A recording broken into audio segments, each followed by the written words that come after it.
Hello, everyone, and welcome back to Beneath the Silence, Healing the Wounds of Betrayal Trauma.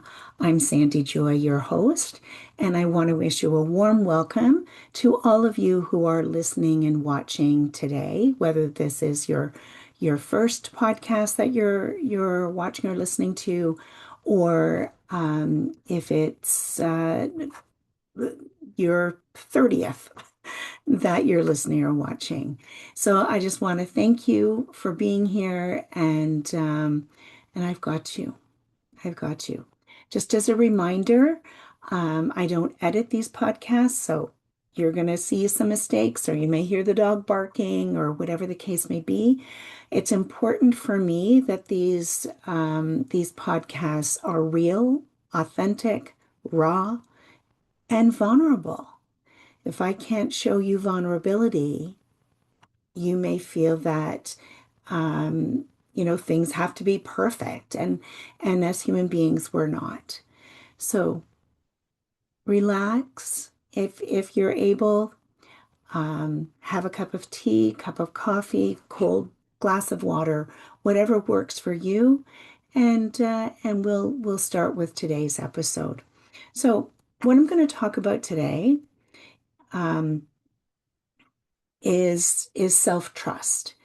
And I know I had said last podcast I was going to go on to the self-respect, self-acceptance, and I promise you that will be next week for sure.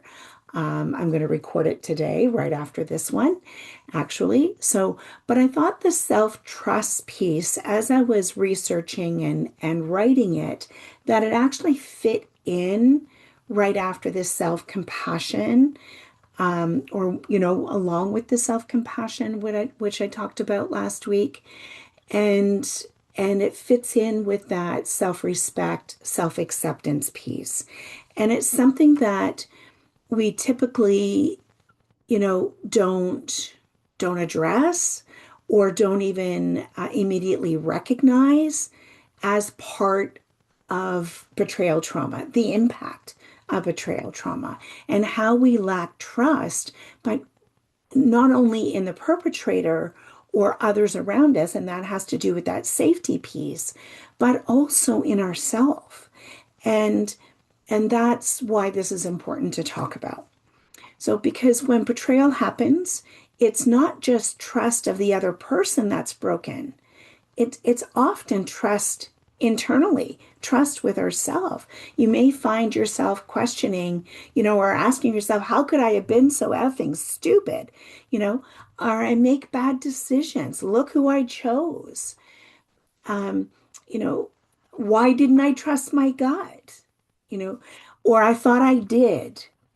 But often we don't. We're loyal to the other person because that's what we believe we are supposed to do. Okay. And then it's, can I ever trust myself again? How can I trust anybody else? I don't even trust myself. So if that's you, you're not alone. It's quite common in betrayal trauma across the board, regardless of the form of betrayal. And I've experienced it. It's something I really had to work on and in my own therapy, in my own healing journey. And so this kind of kept coming up for me, and it's like I've got to put this in.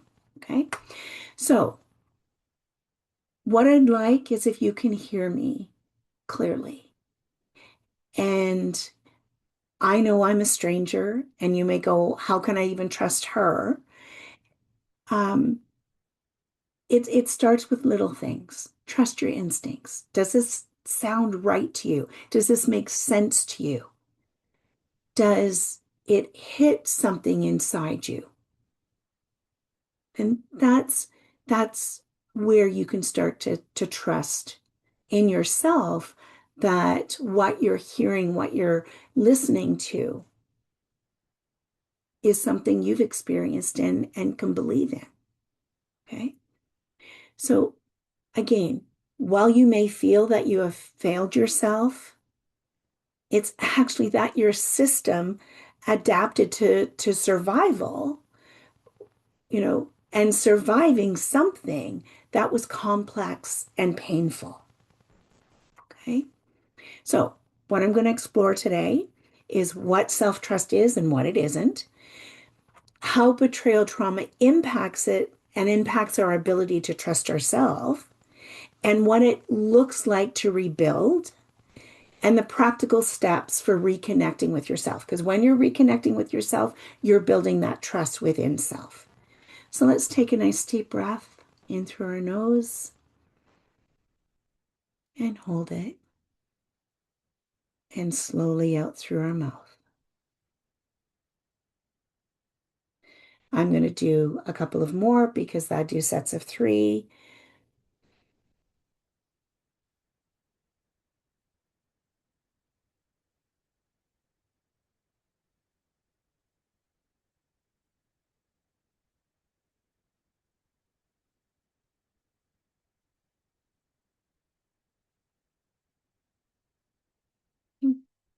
You do as many as feels right for you. And yes, I always close my eyes for whatever reason when I'm breathing. And I think it's that when I close my eyes, I'm not looking or thinking about something else other than getting that breath and feeling the oxygen help relax my body. All right, let's begin. What is self-trust? It's not about being right all the time. Okay. It's about being in a relationship with yourself in a way that is attuned, respectful, and consistent. And sometimes we trust our instinct or we make a decision.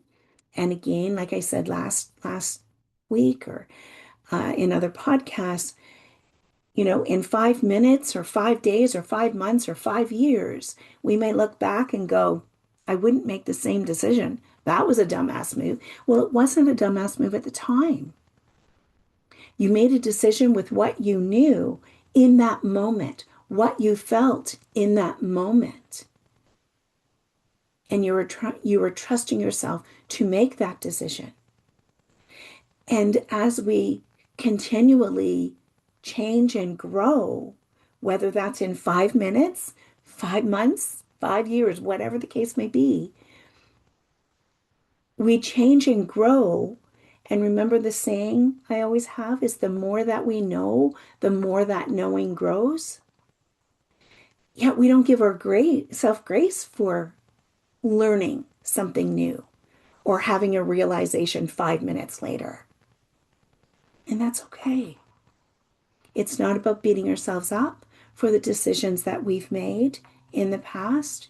It's giving yourself grace and knowing that we're making decisions that are in our best interest at the time we're making them. Okay.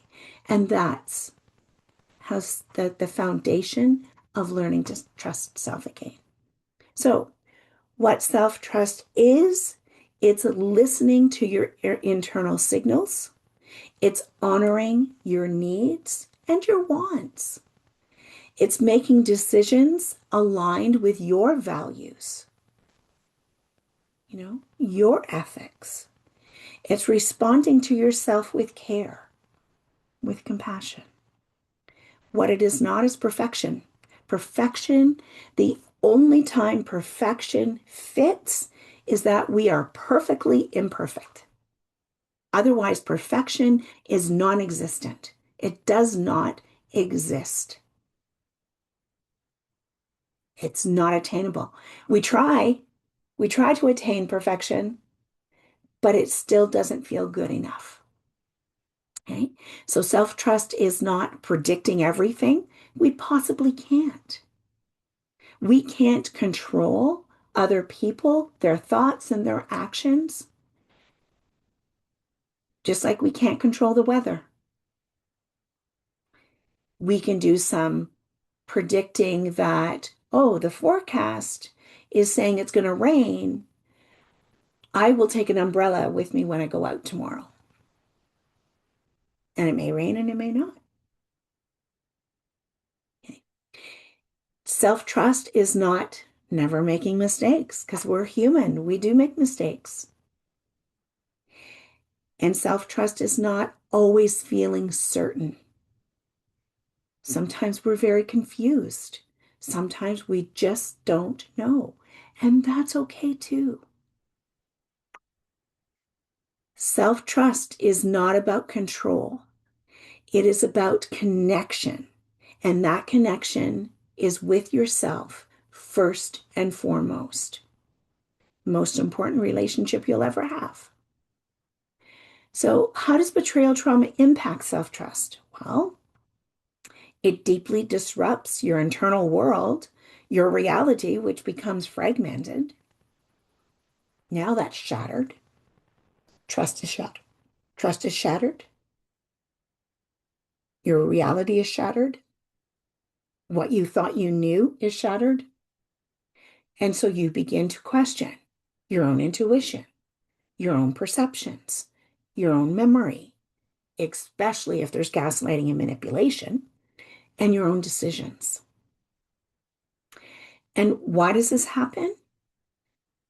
Because often in betrayal trauma, we are gaslighted. There is that psychological abuse, integrity abuse. And so, according to Dr. Jennifer Fried, betrayal trauma can lead to disconnection from awareness in order to preserve the attachment. Things that we look back, hindsight is 2020, there is that statement for a reason. It's because when we're in it, we may not see it. And that's part of betrayal blindness. Okay? You may not have seen things, not because you were unaware, but because your system, your brain, was protecting you, which is betrayal trauma blindness. And you can't control that. Your brain does it for you. It's completely subconscious. When our body is feeling completely unraveled and unsafe, our brain goes into survival mode. And you don't make decisions in survival mode. You make decisions through the prefrontal cortex when it's fully open, and you can make decisions and have logical reasoning. But when we're shut down, and I'm going to do the brain and trauma and in a greater detail in a few weeks. I will get there. I know at the beginning I started saying that I was going to, do it sooner. And then all these other ideas for podcasts came through, and it's like, oh, this makes sense to follow this one with this one, and so on and so forth. I will get there. I promise you that. That you can trust. Um, when we then come to realize, whether it's after Discovery Day or whatever that betrayal is, that we become more aware. We may think, like, I should have known. How did I not know? How did I ignore the signs? Well, your body did that for you in survival. And with that reality, disruption is like, as Bessel van der Kolk and Babette Rothschild talk about, trauma affects how we process and interpret our reality. The body keeps the score and the body remembers. So the body remembers, but cognitively, in our long-term memory, we may not. That's emotional memory. And it stays in most impactful order. But we may not realize that's what it is. Okay? So when you question yourself, you're trying to make sense of your world with something that's often nonsensical. We don't have the same brain as the perpetrator, as the person who could betray. Okay? So a truth is, your lack of trust in yourself is not a flaw. It's the response to betrayal. I'm going to say that again. And you can take this in as truth, that your lack of trust in yourself is not a flaw, has not been a flaw. It is the response, subconscious response to betrayal that you've had no control over.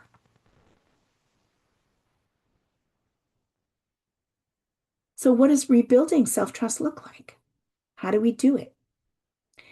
It's not instant, and it's going to take time, and it's gradual, and it's also not linear. It's not just going to follow a straight and narrow path. It's going to be fluid. You're going to trust yourself, and then something may happen that, you go back a few steps, and you learn over time to retrust again. But this is what it looks like. Listening to small internal cues, your instinct, those small things. It's making small, aligned decisions, honoring your limits, and following through with yourself. So I'm going to give an example. Instead of I don't trust myself, saying I'm learning to listen to myself again. That's giving yourself grace. That's giving yourself compassion.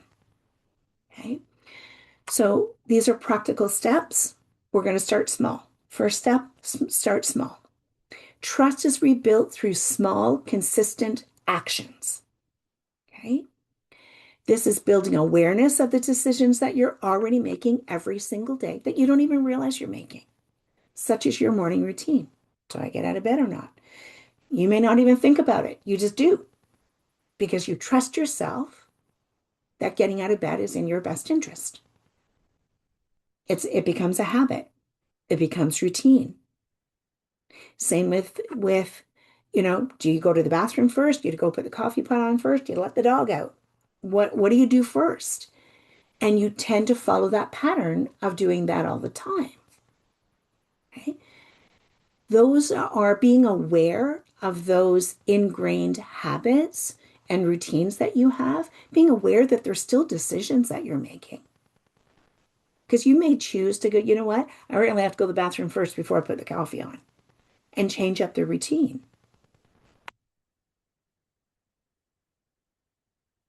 Trust those things and notice that we make hundreds of little decisions all day, every day. And we trust ourselves to make them. So it's becoming aware of those decisions that we're making.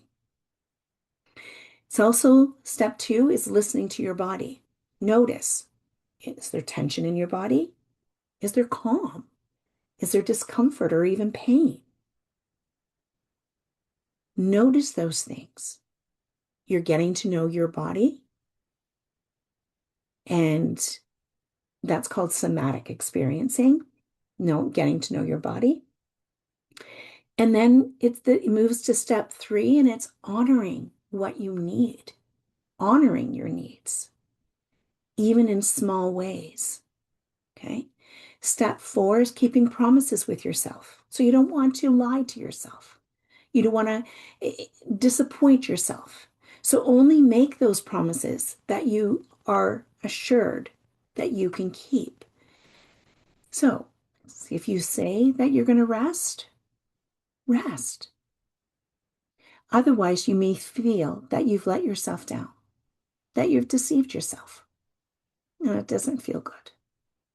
And if that happens because something has come up that you're not able to rest, even though you said you're going to rest, then give yourself grace with, I didn't know this would happen, or this happened unexpectedly, and that's why I didn't get my rest. But I'm going to try even for 5 minutes to do something for myself that will feel restful. Okay. Step 5 is reducing self-criticism. Just like I said, giving yourself grace.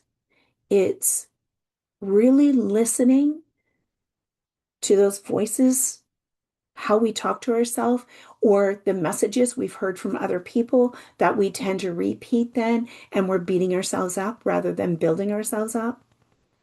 So shift from what's wrong with me to what happened here and what do I need right now.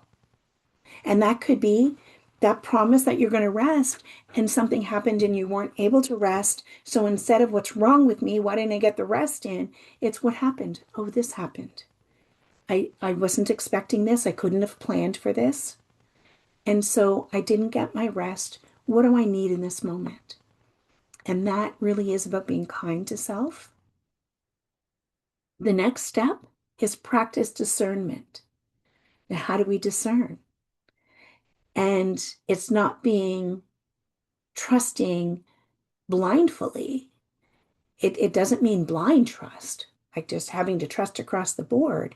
It means awareness and choice and listening to what your body is saying. It's awareness of those instincts. If something doesn't feel right, your body will be telling you, listen to that. That's discernment. Okay. So, what's the difference between self-trust and trusting others? What might that look like? Okay. What's really very important, extremely important, is that self-trust comes first. Because if we don't have self-trust, we will have a hard time trusting others. Okay. Unless we're in betrayal, blindness, then we may do a blind trust in survival. Okay. So self-trust comes first, and you can trust yourself then to build up to trusting yourself, noticing red flags, responding to discomfort. If something just doesn't feel right, the likelihood is it's not right. Okay. And setting boundaries. So the boundary podcast will be after the self-respect, self-acceptance. So in 2 weeks, I will be, hold on. I don't want to say in 2 weeks. Self-respect, self-acceptance. Yes. And then developing healthy boundaries is after that. Yeah. So in 2 weeks. And I'm going to stick to it because I've been changing my, the podcast that I've already researched and we're planning, but these ones needed to be done. So another truth, you don't need to trust others blindly. You need to trust yourself to respond. Trusting self first and foremost, because when you trust yourself, we can put trust in other people without blinders on. We will notice the red flags. We will notice the discomfort that is in ourselves from someone else's actions or words. And eventually we'll be able to set those boundaries. So, in closing, if you feel like you've lost trust in yourself, you haven't fully lost it. It's just that we haven't been aware of those decisions that we've trusted ourselves to make multiple times a day. Okay. If what this is that we haven't been able to listen to or being aware of, and or maybe it hasn't been safe to listen to. And that's why we may be in the blindness component. Because again, trail trauma blindness is not linear. When we're out of it, we're out of it. We go back and forth. Okay, it's fluid. It moves in different directions. If you feel like you're lost trust in yourself, it's because you've been impacted hugely. It's part of the betrayal trauma. But it can be rebuilt slowly, gently, with awareness, one small step at a time. You are allowed to trust yourself again. You are allowed to listen to yourself, and you're allowed to come back to yourself. It's really, really important to do that. So 3 takeaways, maybe that self-trust is about connection, not perfection. And that connection, first and foremost, is with yourself. And betrayal trauma disrupts self-trust through self-doubt and survival responses. That's often the betrayal trauma blindness. And self-trust is rebuilt through small, consistent, aligned actions and awareness. And that's awareness of our own actions, awareness of our routines that are subconscious even, and awareness of what's happening in our body. Okay. So thank you for joining me today on Beneath the Silence, Healing the Wounds of Betrayal Trauma. And remember that healing is possible even from those deepest, darkest, cavernous wounds. If this episode resonated with you, please let me know. I'd really appreciate if you let me know, or if you have ideas for future podcasts, something that you've been thinking of, and haven't, and feel so alone, maybe feel alone in it. If you do, I can guarantee you others have thought and have the same and felt alone. So please, please reach out to me. If you don't feel comfortable commenting on my YouTube or Spotify, that's okay. Just send me an email, sandy@sandrajoy.ca. And I'd just love to hear what you're thinking of the podcast. And if you want more resources or support, you can reach me at sandrajoy.ca. And of course, that's where my betrayal trauma course is. And if you're able, please subscribe to my YouTube channel, like and share the podcast if you're able. If you know someone who could possibly benefit from them. So just others may learn and find community. And it ups, like I said, the algorithm. Okay. Um, and join me next week, as I will get to for sure next week, and discuss the self-respect and self-acceptance component after betrayal and what they are and how do we develop them. And remember, this conversation matters and is very important. Why? Because you matter and you're very important. And until next time, take gentle care of yourself and remember, I see you, I hear you, and I believe you. Until we meet again. Thank you.